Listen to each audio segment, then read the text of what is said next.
Hello bachcho, let's read the question. Question says a spring of constant K attached to block A of mass M executing SHM of amplitude A. Another block of mass M is gently placed on block A when it is at mean position and stick to it. Then, number one, new speed at mean position is 1 upon 2 under root K upon M into A. Number two, new amplitude of oscillation is A upon root 2. Number three, new time period of oscillation is 2 pi root under M upon 2K. And number four, all of the above. तो suppose कीजिए ये हमारा spring mass system है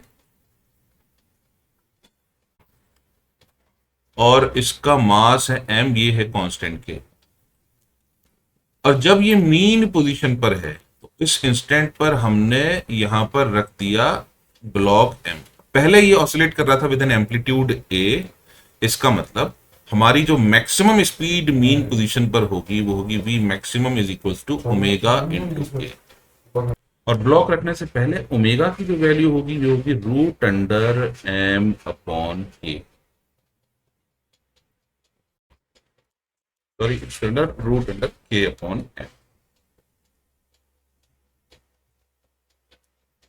इसका मतलब अभी mean position पर जो वैल्यू ऑफ वेलोसिटी होगी वो होगी v is equal to a root under k upon m, और इस वक्त इसका मोमेंटम होगा m into v that is equals to m into a root under k upon m। तो by principle of conservation of momentum नया momentum हो जाएगा 2m into we dash, और दोनों ही मोमेंटम बराबर होंगे तो m से m कैंसिल, v डैश की वैल्यू हो जाएगी 1 upon 2a root under k upon m। इसका मतलब पहला स्टेटमेंट हमारा सही है। और नया एम्पलीट्यूड हमें चाहिए अगर ऑसिलेशन को, तो हमें मालूम है अब नई जो वेलोसिटी हो गई मैक्सिमम वो है 1 upon 2a root under k upon m। इसका मतलब हम बोल सकते हैं it is omega into a dash is equal to a by 2 root under k upon m।